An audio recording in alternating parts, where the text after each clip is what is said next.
2 weeks old infant brought to the emergency department because of the poor feeding, abdominal distension, and vomiting. Since he was the born physical exam revealed bilateral cataract and hepatomegaly. Urine has the reducing substance but absence of the glucose. Which of the following enzyme deficiency is responsible of the presentation? यहाँ पे देखिए vomiting और bilateral कैटारैक्ट और poor feeding और nausea सबसे इसमें से भी सबसे मेन फीचर क्या है? बायलैटरल कैटारैक्ट। बायलैटरल कैटारैक्ट किसके कारण होता है? गैलेक्टोज डिफिशियंसी के कारण। गैलेक्टोज डिफिशियंसी के कारण। तो यहाँ पे देखिए 2 वीक्स का बेबी है तो नियोनेट है। तो देखिए नियोनेट में जो हुआ है तो उसमें क्या कौन सा हो सकता है? कॉन्जेनाइटल ही हो सकता है। Congenital galactose deficiency. Galactose deficiency और most common galactose deficiency disease कौन सा है? Most common गॉल्ट। गॉल्ट है। गॉल्ट मीन्स क्या हुआ? Galactose 1 phosphate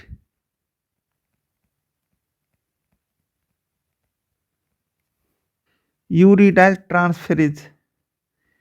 uridyl transferase.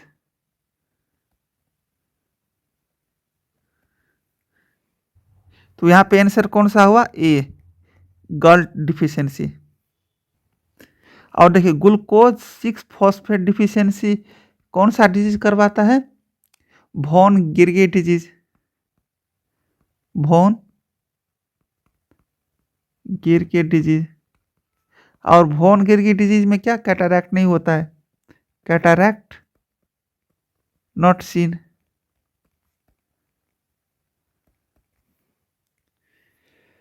What is the amount of milk given to the term baby in first 24 hour after delivery? तो मान लीजिए टर्म बेबी कितने का होता है? 2.5 to 4 kg। तो हम टर्म बेबी में 24 आवर में हम कितने अमाउंट ऑफ मिल्क देंगे? 60 ml पर केजी।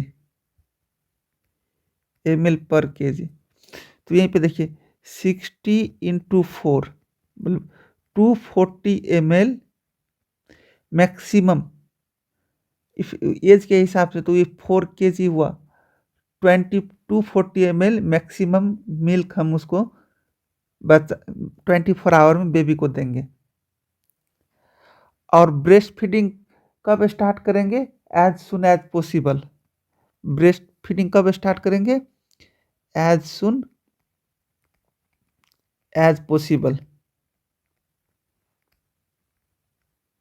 आफ्टर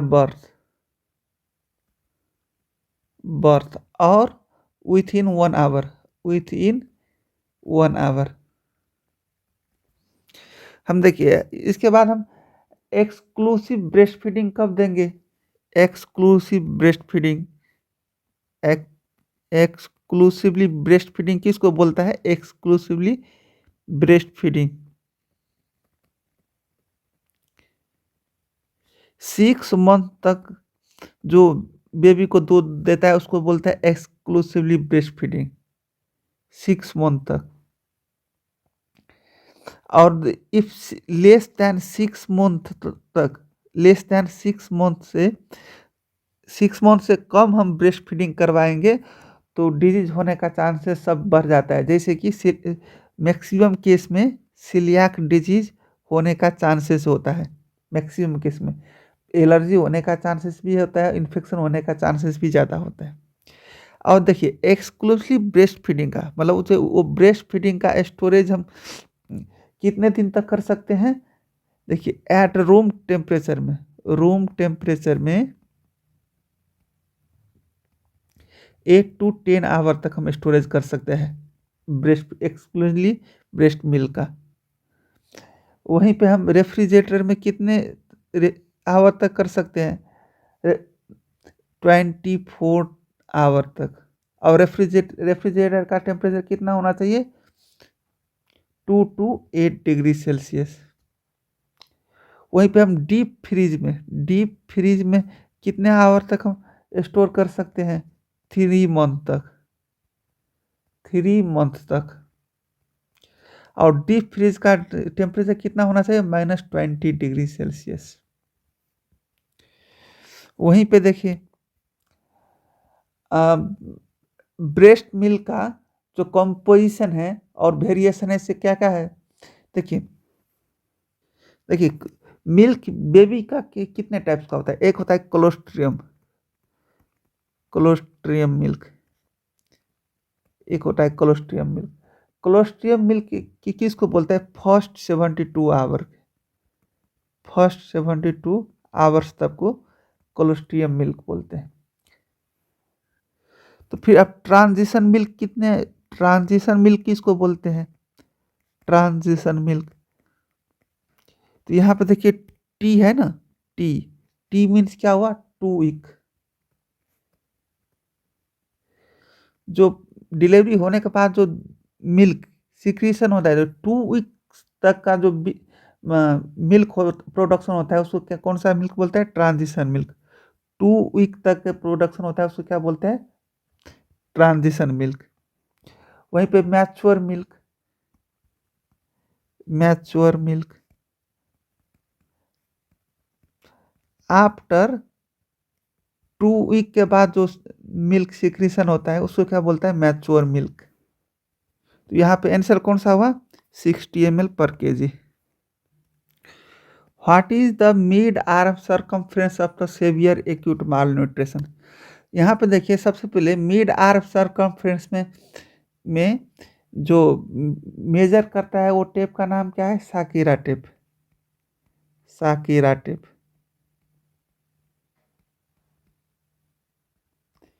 इसमें 3 कलर यूज होता है। 3 कलर कौन कौन सा होता है? एक होता है रेड, नेक्स्ट येलो, और थर्ड ग्रीन। अब कलर से तो हम पहचान गए कि कौन कौन सा माल न्यूट्रिशन होता है। ग्रीन मीन्स क्या हो गया? Normal nutrition.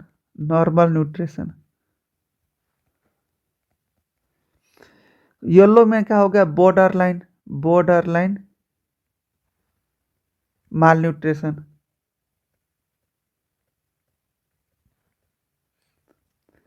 और रेड में क्या क्या बोलते हैं उसको? माल न्यूरिश चाइल्ड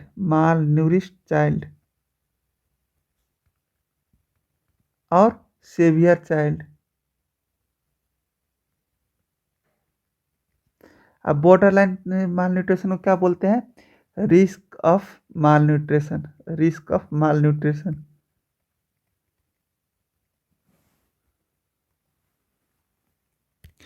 तो देखिए रेड का जो रेंज है कि कितना होता है? <11.5।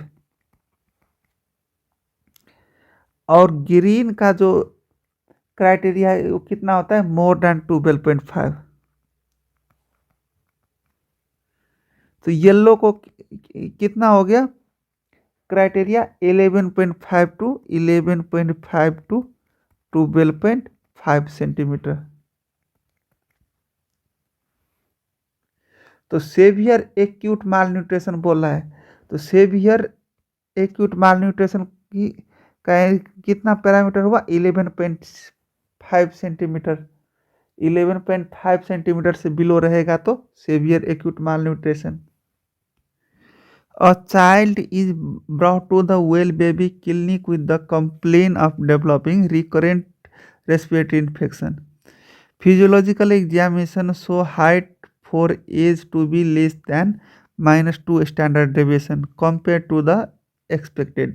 On detailed history, incorrect feeding method were found to the use by the parents. What is the appropriate term of the above mentioned condition?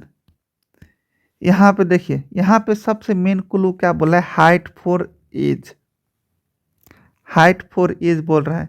तो देखिए हमारे एक्यूट और क्रोनिक माल न्यूट्रिशन छुटियाने के लिए 3 ठो पैरामीटर होता है। एक हो गया वेट, दूसरा क्या हो गया हाइट, तीसरा क्या हो गया एज।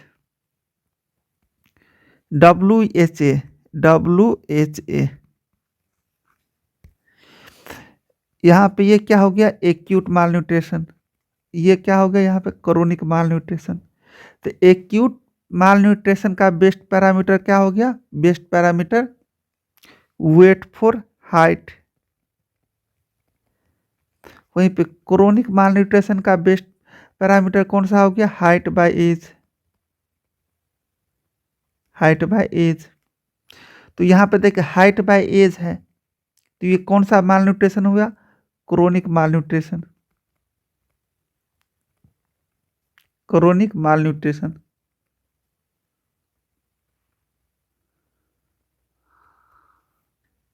देखिए एक्यूट का क्या है, वेट बाय हाइट, तो वेट सबसे पहले किस में आता है, एक्यूट में।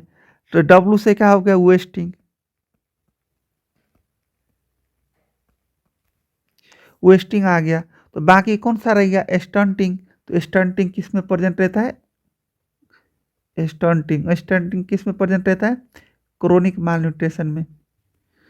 अब देखिए स्टंटिंग इफ 85 to 89% है तो ये स्टंटिंग हो गया। वहीं पे आपका लेस देन 85% हुआ तो ये क्या हो गया, सेवियर स्टंटिंग, सेवियर स्टंटिंग। वहीं पे देखिए वेस्टिंग में 70 to 79% हुआ तो क्या हुआ, वेस्टिंग हो गया। वहीं पे लेस दैन 70% हो गया तो क्या हो गया, क्रोनिक वेस्टिंग, क्रोनिक वेस्टिंग। हाँ वो वेस्टिंग में जो 70 to 79% होता है उसको क्या बोलते हैं, -2 to -3 स्टैंडर्ड डिविएशन। वही 70 लेस दैन 70 क्रोनिक वेस्ट से लेस दैन 70 हुआ तो कौन सा हुआ, क्रोनिक वेस्टिंग। तो इसमें क्या हो जाएगा -3 स्टैंडर्ड डेविएशन। वहीं पे देखिए 85 to 89% है तो ये क्या हुआ, -2 to -3 स्टैंडर्ड डेविएशन। और यहीं पे सेवियर स्टंटिंग लेस दैन 85% हो जाएगा तो क्या हो जाएगा, लेस दैन 3 स्टैंडर्ड डेविएशन। तो यहाँ पे देखिए क्या बोला है, लेस देन, यहाँ पे लेस देन क्या है, -2 स्टैंडर्ड डेविएशन, -2 बोल रहा है। तो ये क्रोनिक स्टंटिंग नहीं, कौन सा एक्यूट स्टंटिंग है, मतलब सिंपल स्टंटिंग। वहाँ तो यहाँ पे आंसर कौन सा हुआ, ए। और 3 years old child from the village is brought with the complaint after developing cough, chorea and conjunctivitis for the mm, past 4 days and development of the maculopapular rash which started on the day 4 illness from the behind the ear and spread the trunk, the clinical diagnosis। सबसे पहले यहाँ पे देखिए मैकुलोपैपुलर rash develop हुआ है, और मैकुलोपैपुलर rash कौन से वायरल डिजीज में, वायरल डिजीज में डेवलप होता है। यहाँ पे क्या बोलता है, ये मैकुलोपैपुलर रैश कब डेवलप हुआ है, डे 4 में, यहाँ डे 4 में। तो यहाँ पे देखिए मैकुलोपैपुलर रैश कौन सा दिन में, कौन सा डेवलप होने से कौन सा डिजीज होता है। तो हम इसके लिए एक निमोनिक्स याद रखेंगे। निमोनिक्स क्या याद रखेंगे, very sick person, very sick person must take double tablet, must take double tablet.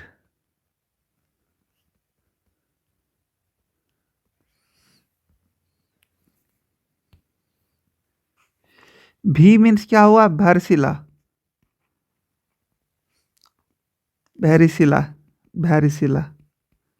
Yes means क्या हुआ? Scarlet fever, scarlet fever. P means क्या हुआ? Pox small disease, pox small disease और स्मॉल पॉक्स डिजीज। यब means क्या हुआ? Measles, measles. T, take means क्या हुआ? टी मीन्स क्या हुआ? Typhus, typhus. डी मीन्स क्या हुआ? Dengue, double, double means dengue. और टैबलेट मीन्स क्या हुआ? Typhoid, typhoid.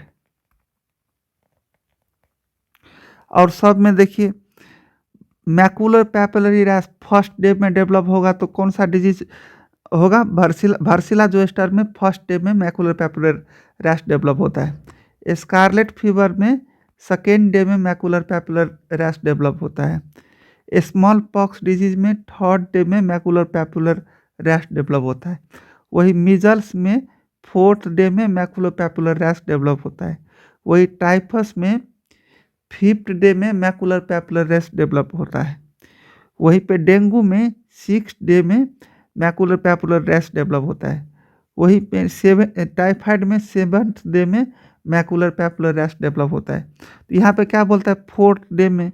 तो फोर्थ डे में कौन सा मैकुलर पैपुलर रैश हुआ? कौन से डिजीज में?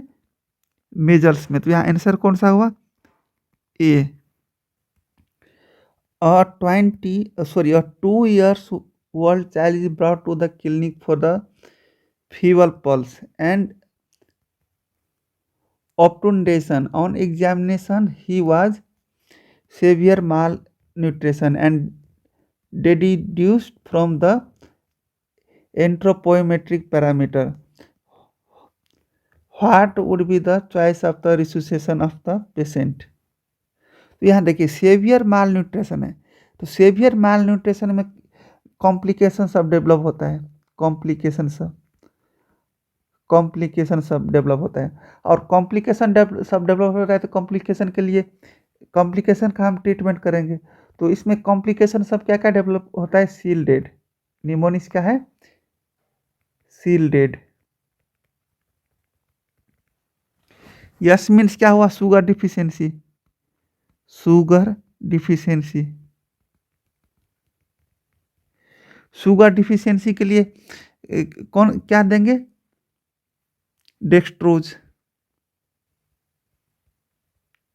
डेक्सट्रोज। शुगर डिफिशियंसी मीन्स क्या हुआ? Hypoglycaemia, hypoglycaemia. हाइपोग्लाइसीमिया शुगर का लेवल कितना हो जाएगा तो हाइपोग्लाइसीमिया बोलेंगे? 54 मिलीग्राम पर डेसीलीटर। उसके बाद एच मीन्स क्या हुआ? Hypothermia. If rectal temperature less than 35.5 degree Celsius रह जाएगा तो हम क्या बोलेंगे? हाइपोथर्मिया। और हाइपोथर्मिया के मैनेजमेंट के लिए क्या करेंगे? वार्म अप करेंगे, वार्म अप करेंगे और वार्म अप करेंगे और रिमूव द वेट क्लॉथ करेंगे। उसके बाद आई मीन्स क्या हुआ? इन्फेक्शन। इन्फेक्शन के मैनेजमेंट के लिए हम क्या देंगे? एंटीबायोटिक्स। उसके बाद ई मीन्स क्या हुआ? Electrolyte disturbance, electrolyte disturbance. और ज़्यादातर क्या होता है? हाइपोकैलेमिया, हाइपोकैलेमिया होने का चांसेस ज़्यादा रहता है। और हाइपोकैलेमिया को मैनेजमेंट करने के लिए हम क्या देंगे? Supplement potassium, potassium supplement.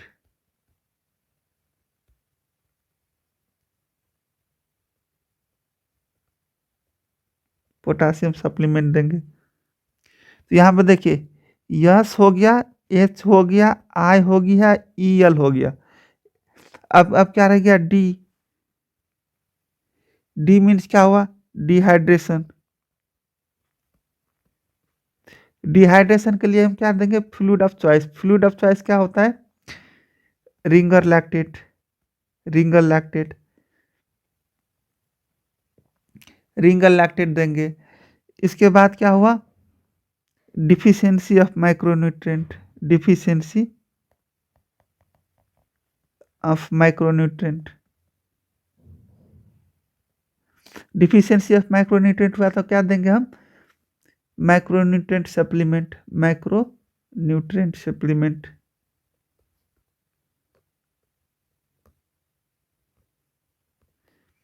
ये कॉम्प्लिकेशन सबका हम मैनेज करेंगे। तो यहाँ पे देखिए फ्लूइड ऑफ चॉइस क्या हुआ, रिंगर लैक्टेट और डेक्सट्रोज हाइपोग्लाइसीमिया के लिए देंगे। तो आंसर कौन सा हुआ, सी।